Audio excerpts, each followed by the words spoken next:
63 సీట్లే వాళ్ళకి వచ్చింది. అత్యవసర దీంతో బయట ఉన్నారు. రాజశేఖర రెడ్డి గారికి అక్కడ కూడా బాగా పేరు ఉంది. ఆ రాజశేఖర రెడ్డి గారి పేరు కాంగ్రెస్ నాయకులు కూడా అక్కడ యథేచ్ఛగా వాడుకున్నారు మన ఎన్నికల్లో. క్షణంలో ఏకంగా అక్కడ పార్టీని పెట్టి 3 ఏళ్ళు నడిపారు కాబట్టి అక్కడికి వెళ్ళి దానికి ఏదో వేణీళ్ళకు చల్లనట్టు కొంచెం తన పలుకు కూడా ఉపయోగించి తిరిగితే రాహుల్ గాంధీ గారి ప్రధాని గారికి మనం పనికొచ్చేదేమో తెలియదు. కానీ ఇక్కడ వచ్చి ఏం చేస్తారు? మరి ఎందుకు వచ్చారు? ఆమె లక్ష్యం రాహుల్ గాంధీ గారు చేయాలో ఇంకోటో కాదు, సిబిఎన్ చంద్రబాబు నాయుడు గారిని ఇక్కడ ముఖ్యమంత్రి చేయడం ఎట్లా అని ఉన్నట్టు. అది కూడా ఎందుకంటున్నామంటే ఇంతగా చంద్రబాబు నాయుడు ఏదైతే ఆయన టార్గెట్ పెట్టుకున్నారో ఆయనకున్న అన్ని అస్త్రాలను ప్రయోగించడంతో పాటు ఆఖరణ దీన్ని కూడా తీసుకొస్తే ఎంతో కొంత వైఎస్ఆర్ అభిమానుల ఓట్లు కానీ ఇంకోటి కానీ ఏదైనా చీల్చడానికి ఉపయోగపడతాయేమో.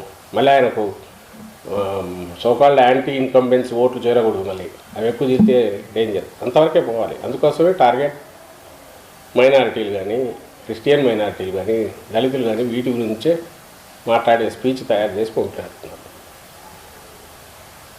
మొత్తం దాని మీదనే నడిచింది. సో మేము అడుగుతున్నది ఒకటే, ఇంతకుముందు కొంత ప్రస్తావించాను. అసలు ఈ రాష్ట్రానికి ఎవరన్నా అన్యాయం చేసిన పార్టీ ఉందంటే చంద్రబాబు నాయుడుతో కుమ్మక్కాయ ఆ రోజు కాంగ్రెస్ పార్టీ చేసింది. దాంతోనే అన్యాయంగా ఆంధ్రప్రదేశ్ డివైడ్ అయింది. అడ్డగోలుగా డివైడ్ చేసి మనకు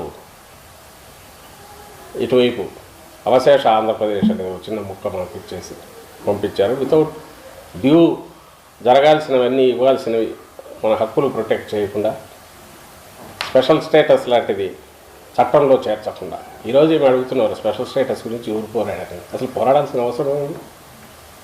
చీల్చిందే కాంగ్రెస్ పార్టీ. ఏ ప్లాట్ఫామ్ మీద మీరు నిలబడి స్టేజ్ మీద మీరు నిలబడి మాట్లాడినారో, సెన్లో మాట్లాడారో, ఈరోజు అధ్యక్ష పదవి తీసుకుంటూ ఆ పార్టీనే కదా మొత్తం అన్యాయం చేసింది. ఆ రోజు ఆ పార్టీ అక్కడ ఉన్నప్పుడు ఇదే చంద్రబాబు నాయుడు ఎండార్స్ చేసాక స్పెషల్ స్టేటస్ అనేది ఇవ్వాలనుకుంటే చట్టంలో ఎందుకు